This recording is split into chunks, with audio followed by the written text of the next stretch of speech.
this is a better turnout than we even expected, even with the weather too, so we're really happy to have you all here. I'll introduce myself first. I'm Nicole Moore. I'm the president of this fine new chapter that we're developing here at HSMAI, and the director of sales and marketing here at the SeaCrest. So I'm sure that a lot of you know what HSMAI is, but for those of you who don't, it's the Hospitality Sales and Marketing Association International, and it's one of the largest hospitality associations in the world, with 7,000 members in 60 chapters and 31 countries. So we are in the midst of launching the Central California chapter here because we have seen a need in this area for educational sessions so that we don't have to be traveling to the HSMAI LAX events or the HSMAI Bay Area events. We want to host things here for us that are relevant to our unique market here on the Central Coast. The main mission is to grow business for hotels and their partners through sales, marketing, and revenue optimization is really what HSMAI stands for. And we're not just here for the hoteliers either. We're here for the wineries, we're here for the photographers, we're here for anybody that is a part of this industry, which is pretty much everybody on the Central Coast. So, like I said, we've seen the need for educational programs here with relevant information. So we're just here to offer educational opportunities and networking. It's really about the education and not so much the co-op opportunities or anything. We just want to get speakers here that we're all interested in. So we've got Marco here from Google, as you all know. I'm sure that's why you came. But I just want to ask you guys for 3 things after Marco's done speaking. The first is that we need 25 members to actually charter this chapter. We have about 13 right now, so we only need to get a few more.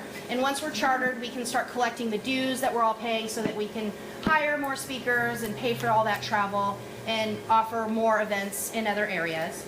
So the second thing, too, that I'd like to ask you to do is that we still have board member positions open. So on your packet, on your seat, there's all the open board member positions. So if you have any interest in getting more involved, we have a monthly board meeting, and we're looking to throw an event at least once a quarter to start. So it's not a great, huge involvement, but just something so that you can kind of have a voice in the association with the rest of us.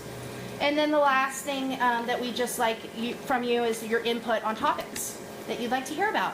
And if you see any guest speakers that are excellent and you really like, just shoot us over an email so that we can keep it on our list for the future. So without further ado, I'd like to introduce Marco Reginelli from Google, who's going to talk about digital marketing. Thank you, Nicole. Yeah, I'm Marco Reginelli from Google. I am a huge fan of HSMAI. I was part of their digital marketing council nationally for a year or so, and so got to work with a lot of the folks on some of the larger initiatives, the digital marketing conference that happens every year, some of the smaller seminars that happen, some of the webinars as well. So I definitely am a big fan. I think it's worthwhile to be part of the organization for the education that they provide, for the research that they put out there, some of the best research and partnerships that they have in this space is just, it's fantastic, and a good partner of Google's as well. So I would encourage you guys to get involved in some capacity for sure. And I'm excited that you guys are starting a chapter here. It kind of shows that there's kind of an opportunity to kind of grow in this space. And from my point of view, it's about digital, and that's kind of what I want to talk about today, is how can we help you, how can HSMAI help you look at the opportunities that we have in kind of the new space of digital marketing, reaching kind of this new digitally empowered traveler. So that's what I'm going to talk about. I'll give plenty of time for questions, but stop me too if you have questions along the way. This would be pretty interactive. Just a little bit of background on myself. I've been at Google for 8 years, focused on a lot of different categories, retail. I've worked with ad agencies, and for the last 3.5 years focused on the travel space. So I lead a sales team there that currently works with mainly OTAs. No booze in the crowd, please. But I've worked closely with hotel chains, with independent hotels, as well as resorts and folks that support the industry. So I have a pretty good kind of perspective on all the dynamics that happen in the digital space, from distribution to marketing, and happy to share and answer questions you guys have around that. Before we kind of get into the meat of this, I thought we'd have a little bit of fun and see how well you guys know yourselves. So what I did was I looked to see what you guys searched for more on Google in 2013. This is folks in the Central Coast area. What did you guys search for more in 2013? So I'm going to put up 2 images, and I want you guys to yell out which one you think you guys searched for more. Ready?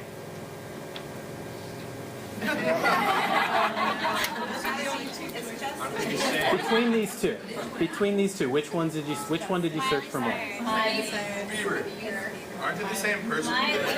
That's why I put this image up here too, because I'm like, exactly. Very, very funny. Actually, you guys searched more for Miley Cyrus in 2013. Okay, on to YouTube and some of the What Did the Fox Say versus the Harlem Shake. Whoa, it's split. You guys said Harlem Shake. This is what you searched for more. Did they? Got to get it out there. All right. Did you search more for Breaking Bad or House of Cards? This is 2013. Breaking Bad won. Okay, now this is actually searching for the lyrics. Did you search for the lyrics, like meaning you want to sing one of these 2 songs, Blurred Lines or Thrift Shop? Thrift Shop. And then, being from the Bay Area, I'm more curious. I'm curious where your allegiance lies here. Unfortunately,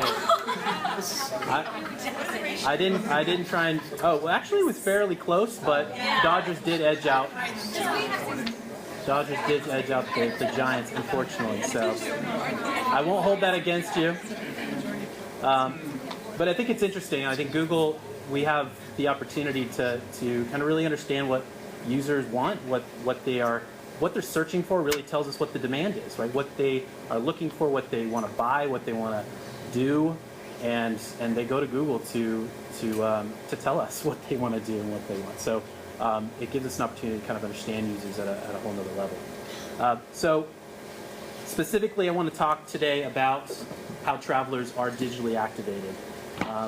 And to do this, I want to take a step back and talk about how we got here. Essentially, if we look at internet penetration around the world, we look at the G8 countries. Right now, we're approaching 90% internet penetration for those countries. Now, I just want you to imagine, that is nearly every man, woman, and child able to get online. That is a phenomenal thought that we have that kind of connected lifestyle now in these developed countries. What's really interesting are the next big population centers. We call them the BRIC countries. This is Brazil, Russia, India, and China.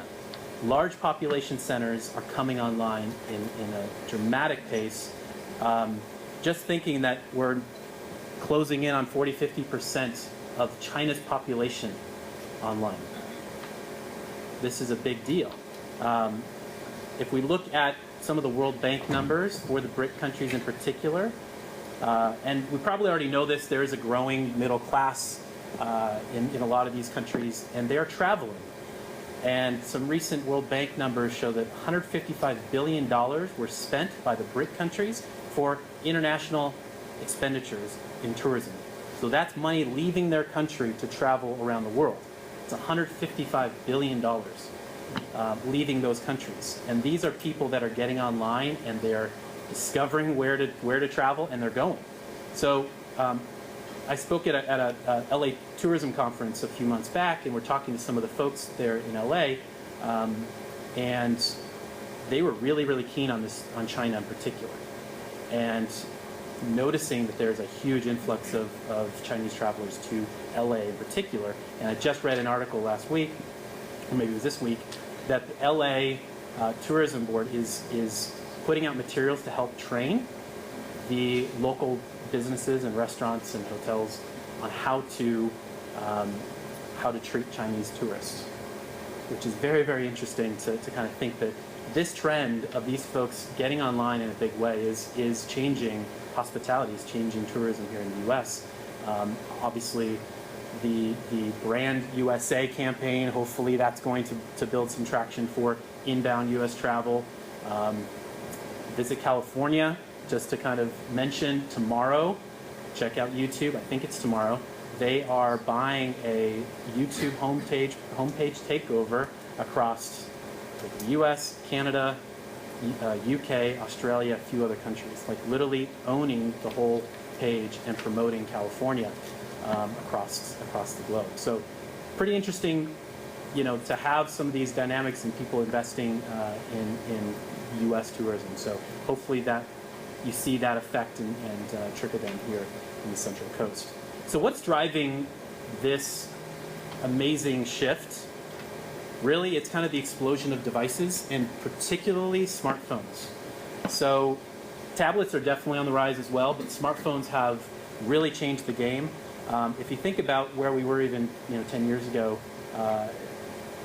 internet cafes in some cities, very limited access to the internet. Now we have smartphones just about everywhere that are connected to the internet. What's interesting is 2004, Apple launched the iPhone. In 2005 or 6, Google launched Android. Some people don't know that Android is a Google product. We developed it and launched it for free so that manufacturers across the globe could manufacture products at multiple price points, not just at the $500 price point like an iPhone, because that doesn't get into the hands of every man, woman, and child across the globe. But when you can make it available at different price points, it does get into the remote places of Africa where they don't even know what a computer is. They get online through their phone. So this explosion of mobile has really changed the game, and that's what I'm going to probably focus on the most. But I want to kind of show you something.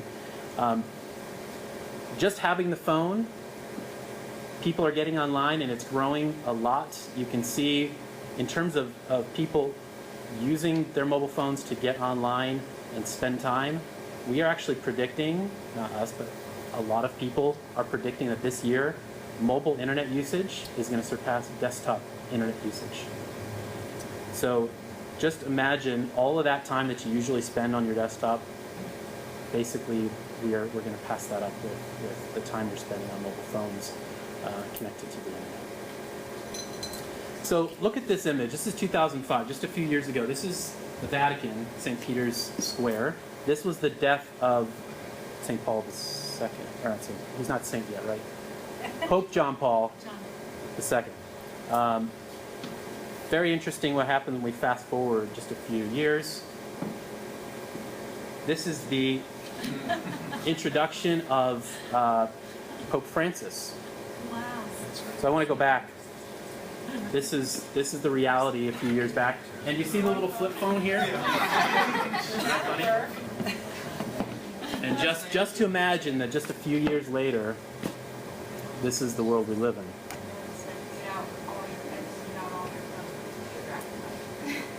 This is just how we behave, I guess. Something that was worth capturing on their iPad and whatnot.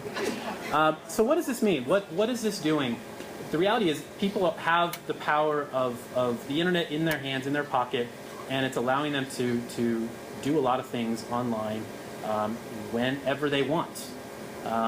So what are those things? Well, they're doing 6 billion searches on Google every day, spending 405 minutes per month on Facebook, watching 4 billion videos on YouTube every day. They're posting 500 million photos to social networks every day, 400 million tweets a day, and 90 reviews posted per minute on TripAdvisor. That should be the one that shocks you and scares you to death, right? That they are, in the moment, going to write a review about you and your hotel, and it's going to be up there. What's that? Yes. Pull it out and write a review. But this is the world we live in.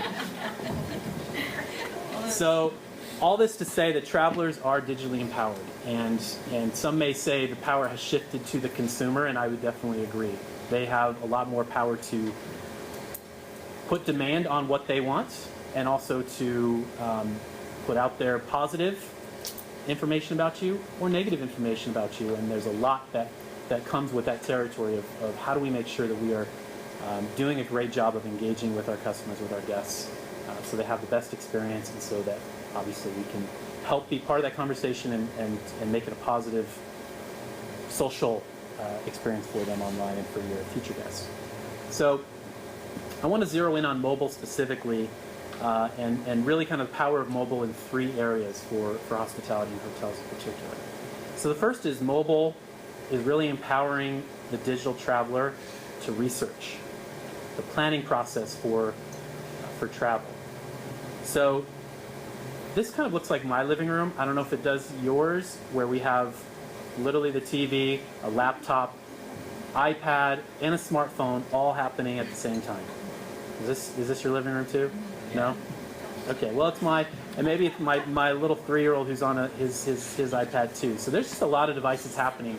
The reality is this is our life, is that we are using multiple devices all the time, sequentially, and also at the same time. What we've actually found through research is that 46% of travelers are using multiple devices for planning. So it's not just I'm going to sit at my desktop or laptop and power through a research session, get my trip planned and booked, and I'm done. No, this thing is iterative, and it takes time, and they're going back and forth between the iPad, the smartphone, the laptop. And that's really, really important to think about. And a lot of marketers who have just finally figured out, okay, we've got a great website, we're able to reach people who are on the desktop. Well, guess what? 30% of those people now are looking for you on their smartphones. Do you have a mobile site, right? Do you have a site that works well in that little screen? 70% research on a tablet, and 91% have booked a component of their trip from a tablet. And 71% of travelers are moving sequentially between the devices during a research kind of session. So again, they're moving from maybe smartphone to a desktop to book, or tablet to desktop to mobile to book. They're moving sequentially between devices. Yeah. I've got a question for you. Mobile phone, tablet, and desktop, are the tablet and the phone considered the same thing as mobile, or are they? So in our world, we originally put them together Yeah. when the tablet first launched, and we realized that it is not mobile, in a sense that the way people are interacting with tablets is a lot more similar to how they interact with desktop. A lot of people are not needing to create a tablet-specific web experience because the desktop web experience usually is good enough, and people have gotten really good at basically with their touchscreens to zip around from tablets. So we actually have started to think about desktop, laptop, and tablet all together, and we probably will in the future as well, just kind of grouping those together because the experience is very similar. A lot of the research we've done have broken it out, mobile, tablet, desktop, just for that reference. But it's a good question. Wanted to bring this insight. So this is looking at the time of day and usage of these devices. And we get this because this is how people are searching. We can tell, are they using their devices and at what hour of the day. What's really interesting about this is you see the blue line, this is desktop usage across the day. This pretty much hasn't changed very much over the last 10 years. Most of that usage is happening during work hours, and it dies off in the evening. What's interesting with the introduction of mobile, or smartphones in particular, is that people are using that in the morning. They're also using it at lunch, right? And they're using it after work, whether it's on their commute or whatever. You're seeing a lot more of an extended use being online because of smartphones. Then you introduce the tablet, and this basically takes internet usage way into the night hours. Most of the usage is happening, what we're finding is at night. People are probably on the couch or on their bed, and they're reading or getting online, doing research, shopping, things like that. Some people are calling it pillow commerce, the kind of activity that people are doing with iPads at nighttime. So it's extending the time that people are online, which is a good thing, right? That means that they're out there searching, hopefully, for your properties, for your services, and doing it across all these devices. Looking at across the different travel categories, I want to kind of show some stats around how people are using devices for planning. I wanted to call out a few things. This is not mutually exclusive, so these are folks who can use multiple devices, but if we look at overnight accommodations, this is typically just hotel resorts. 90% use basically their computer, desktop for planning. 45% and 55% are using smartphone and tablet for planning. And those numbers tend to hold up for travel package, vacation package, as well as destination searches as well. So really kind of interesting when you think about really how pervasive it is for people to use these devices from a research perspective. Of the people who use multiple devices, what we found is 47% of those people actually start on the smartphone. They start their research on the smartphone. I want to say that again. Of the people who use multiple devices in a research session or research planning, 47% of those start the research on a smartphone. And I wanted to show what they do from there. You can see from the smartphone, 45% of those people continue on to a PC, and 2% move on to a tablet. And just for reference sake, you can see the people who started on a desktop, how many of them actually went and booked or continued research on a smartphone or a tablet, and then from a tablet, smartphone or desktop. So think about it that way, that they're using all these devices, they're starting at different points, and it's pretty critical to have a strong presence across all those devices. So the key takeaway for mobile as a powerful research opportunity for travelers, this is what I want you to think about as marketers. So the first, I'm calling it duh, like we have to get this right, and there's going to be 3 levels to this. So the duh is you need to be found across all these devices. If you haven't actually done a search on a smartphone for your own property or your own service and gone through that process of how easy was it to find you, you need to do that tonight, and I bet you're going to be surprised at what you find. And do that across not just Google, do that across TripAdvisor, do that across all the other search engines and other channels where you want to be found online, and just experience it for yourself. Can people find you across devices? And do the same on tablet. Then it's important to actually have a mobile experience that does make it easy for people to check out what you have, to explore your property, and give them the ability to do some basic price and availability shopping. And that needs to happen across device. And then what I would call best in class. So these are the folks who are doing it really, really well. Basically creating an integrated cross-device experience where essentially you can either remember that customer across device, and you could basically continue that research process where they left off, regardless of the device they're on. You can do that through logged in users if you have people logged in. There's a lot of other ways you can do that without people being logged in, and that's essentially save search functionality, texting or emailing their itinerary, what they've already kind of researched, so that they can actually pick that up from another device at a later time. Essentially, try and make it easy for them to share across device and even share with other people in their party to make the process really easy. So now I'm going to talk about mobile, empowering the digital traveler to do last-minute bookings. What we've actually found from mobile on the marketing side is that it is truly driving last-minute bookings, and I'll share some stats around that. But first, let's talk about kind of the opportunity. 1 in 3 mobile searches right now on smartphones they have local intent. Okay, that means they're looking for something here locally. 88% of those are wanting to take an action or do take an action within a day. So these are people that are ready to move and purchase or engage with your brand. And right now, 13% of online travel booking revenue is coming from smartphones. from mobile. So that's growing a lot, 116% year on year. So this is sizable. When you actually think of the size of online travel, this is a big piece and it's growing a lot. So you can't ignore this anymore. Wanted to kind of talk about the booking process. It's the same study, but we actually look instead of at planning, where did people book?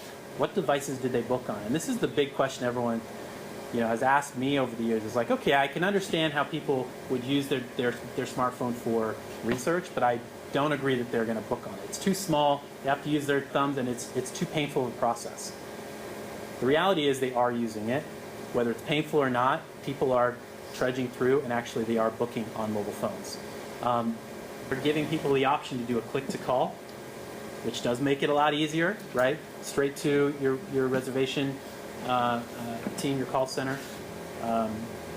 Or they're making the booking process really, really simple and easy for people to get through. And you can use different services to help pre-populate, kind of do form fills with credit card and customer information, so that's quick and easy. Whether it's PayPal or Google Wallet, there's a lot of solutions out there that make it really easy for two-step transactions. So you can approach mobile booking, and you need to approach mobile booking in a different way, thinking about how quickly can I help my customers find what they're looking for and book it. So just so you can kind of get a sense here, a lot of people are using smartphones to book for hotel, as well as vacation package and vacation activities. So they are doing it, and if they're not doing it with you, hate to say it, they're probably doing it with your competitors, or they're doing it with OTAs. Definitely they're doing it with OTAs. I know that for a fact. So I want to kind of talk about the flow that kind of going from research to booking. If we look at those people who start research on a smartphone, 49% of those elements that are researched do result in getting booked, but they get booked across different devices, and I want to show what that is. So 40 of the people who do start on a smartphone, what we found is 57% of those people who did eventually book, 57% ended up booking on a desktop. And I get that, right? Did the research, but I want to go onto my desktop and kind of go through that process the way I'm used to it. So I get that.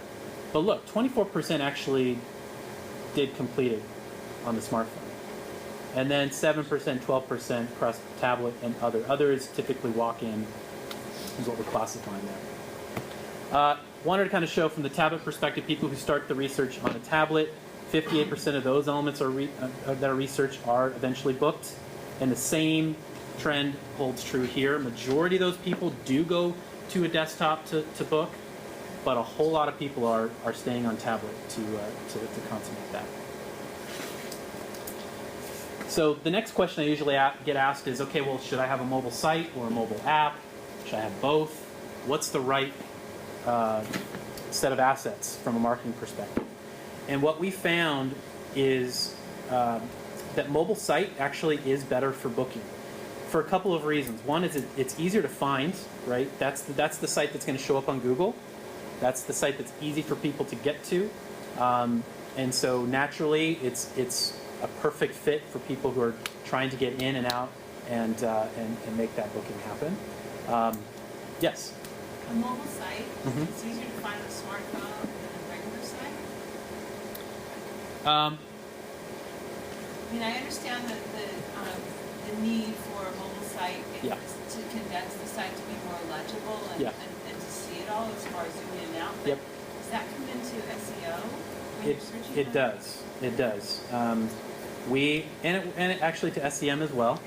So we, maybe this is news to the group, we absolutely look at the landing page of those ads and of those listings on SEO. And if it's a mobile optimized site, meaning if someone's doing the search from a mobile phone and your site is not mobile optimized, you are not going to get a lot of help in our algorithm, for sure. Optimized or specific? Mobile optimized. Mobile optimized, yeah. So, and that's the same on SEM. So we're looking at, we want our users to have the best experience possible on Google. And if they're on a smartphone, we'd rather send them to a mobile optimized site, whether it's from an ad or from a listing. So definitely important to think about from a marketing perspective.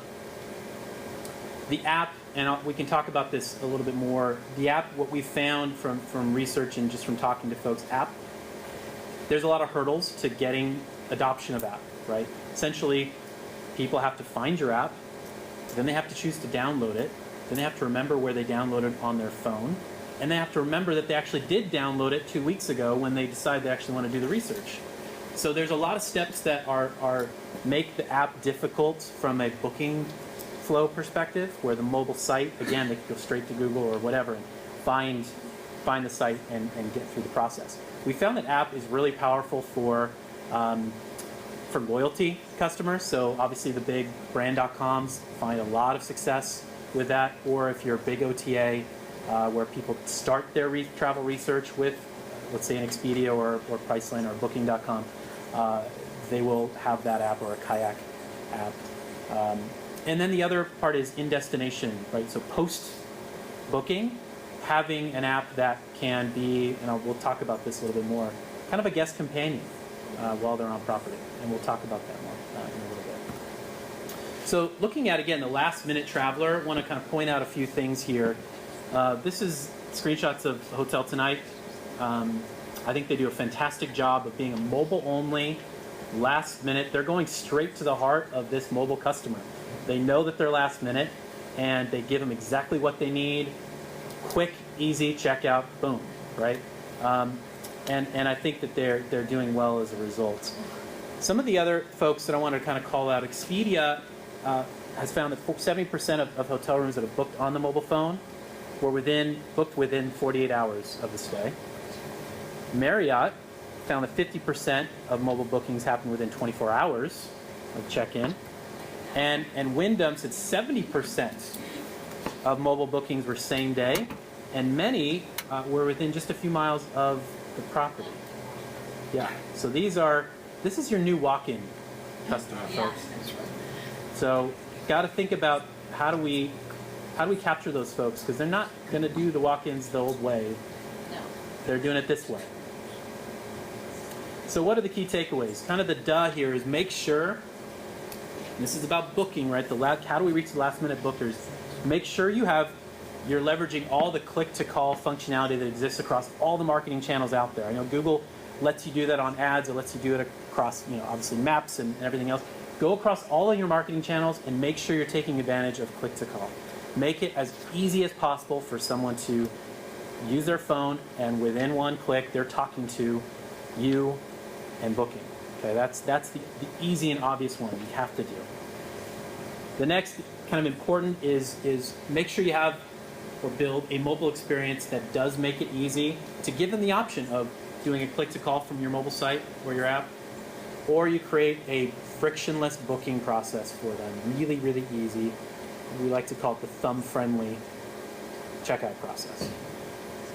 And then the best in class, these are like what we think the best advertisers are doing right now. They're actually geo-targeting around hotel properties or around nearby airports.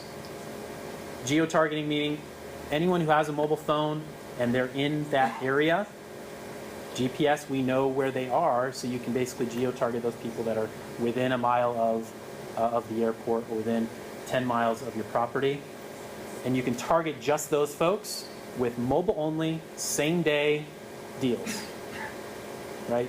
And the idea here is, how do you reach those folks who are needing to extend their trip? Maybe they're stranded, or like some people, they tend to procrastinate. I actually have a friend of mine who gets such great deals on Hotel Tonight. He intentionally does not book because he's like, you know what? I'll get there and I'll probably find a great deal at a great hotel. And really, that only works, I think, in New York and San Francisco and a few of the major metro areas. But he's definitely a procrastinator, and he leverages that. I do that every time. Do you do that every time? I get on the road and I say, okay, I have to go to the hotel. Apparently, there's a lot more of them now. I knew I was right. Every single night. So there we go. We have a perfect case of the last-minute traveler. I Yes. have a question on the push. Don't Yeah. they have to be registered logged in or create an account in order to receive the push? No, I mean, you could do this in SEM. Just literally when you do a geo-targeted campaign, you just go in there and you change the particular offer that you want to push to them. It only will reach those folks who are in that geo area. It gives you the miles, like how many miles Yeah. you went out. Exactly, and you 40 could. miles, 10 miles. So if they're on a smartphone in that geo area and they do a search for any of these terms, here's what I want to show them. Here are the deals I want. Here's the landing page I want them to land on, which is basically today's deals, tonight's deals, right? So it's pretty easy to do it, and a lot of folks are moving that way. Yeah. And in many cases, hotels are trying to do more of that. Instead of giving that inventory to Hotel Tonight or Priceline or Expedia, they're trying to figure out how can we do that ourselves. And you absolutely can. No one's saying you can't, because all the technology is there in your fingertips. So the last kind of area around mobile empowering the digital traveler is really around in-destination opportunities. So this may not be a surprise, but 87% of travelers use their mobile phone while traveling. But the main thing is they're looking for restaurants or things to do while they're out. 70% of in-destination mobile travel, basically they're using Google Maps or the equivalent to basically find what they're looking for. And 30% are using OTA or travel guide sites. And this was an interesting, I want to put this in here because I think this shows how we have a lot of room to grow. Only 1 in 5 tour operators have a website. Not to mention no mobile site. They don't even have a website. And I think a lot of these folks rely on fax machines. You guys know. They rely on you. They rely on you to deliver those customers, right? And I think there's a huge opportunity, and I get it. A lot of them are mom and pops that just have not gotten to that point. But what can you guys do in the hotel space to help them, to help promote their product, their tour, their activity? Or maybe this is your own asset, and make sure that you are putting that out there, because people are looking for it in a big way. So I wanted to show a couple examples of folks who are doing it well. So this is Starwood. They are doing what we're calling a hyper-local, kind of what we're describing here, where they're doing a very tight geo-targeted push, where they make it really easy. You can see the ad. You can click on the headline, which takes you to their mobile site. You can click on that phone number, and that's click to call. You can click on the get directions. They make it really easy for you to do any of those activities just right from the ad. And so literally within a click, you're hopefully getting an answer or finding your way, right? And they found that this particular campaign drove immense ROI gains for them, which is really, really successful across their brand. Sticking with kind of the Starwood, W Hotels created a slightly different approach. They created this experience, which is an on-site experience that allows the guests to engage with their brand, with all the assets that are on the property, from restaurants to spas. They're able to actually engage with those and know the hours, call, book, all within an app. Now, obviously, this is probably going to lean more towards the Starwood loyalists who love that experience or are there frequently and want to have an app that can help get the most out of their stay. And then lastly, I want to show you the Ritz-Carlton. They're doing some interesting things, and I'm not sure if this is working well for them, but I love the fact that they're experimenting.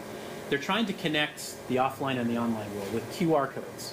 And I know some hotels are trying to, other hotels are trying to do this as well, where you can allow people to take, a picture of the QR code, and that basically sends them to a site or a landing page that has, coupons for drinks that night, or discount on breakfast, or some kind of on-premise discount or opportunity, or something special. Create a great kind of special moment for their guests. But just interesting ways to think about in-destination experiences using mobile. Some hotels are experimenting with this whole keyless entry. Imagine the business traveler who doesn't want to talk to the person at the front desk, would rather check in on their phone. When they walk on the premises, they get the notice on what the room number. They literally go straight to the door, and through near field communication technology, it unlocks the door for them and they're in. Pretty sweet. It's pretty sweet. So this is what's coming, right? This is the future world of how people are using technology and mobile to enhance their experience and not talk to anyone, I guess. Oh yeah, there you go. Text the front desk. Yeah, we'll selfie ourselves. Yeah, there you go. So the key takeaways around the in-destination opportunity, I think the duh here is, in addition to making sure your property is fully findable online, make sure all your other assets are there too. Make it super easy for people to find your spa, golf, restaurants, whatever else. Make sure that that's really, really easy to find on Google Maps, etc. I think it's also important to build into your mobile site experience all of these other amenities, so so they can actually find those things and engage with it, and even book or reserve restaurants, tours, activities, etc. And then the best in class, and there's not a lot of folks doing this, but everyone wants to do this, so this is maybe a little bit more aspirational, is creating this guest companion app, right? And this may be for longer stay vacation, resort kind of businesses where people are investing a lot of time on your property. 7 days, 14 days, whatever the case may be. Maybe not 14 days, but 5 to 7 days, right? Where they are spending a lot of time there. Imagine an app that can be their concierge while they're there. Track all their information, all of their purchases, allow them to book, reserve, whatever they want from this mobile phone. You can push things to them, right, in terms of offers, opportunities. You can allow them to give you feedback.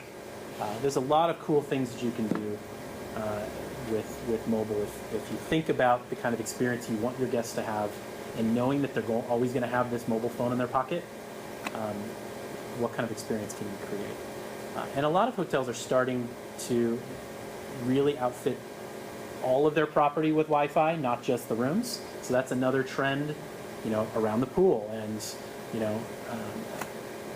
wherever on the premise. They want it to make it very, very easy for their guests to get online. So those are the key takeaways there. I'm going to pause for Q&A. Yeah. Okay. Well, let's rendezvous on that. Okay. But anyway, thank you for having me. Amazing. Thank you for all your questions, your interest, and some really enlightening information for us. Thank you so much for coming, and thank you all for coming. Let us know if you have any questions about HSMAI. And there's an application at the back of that packet, or you can Sign just up.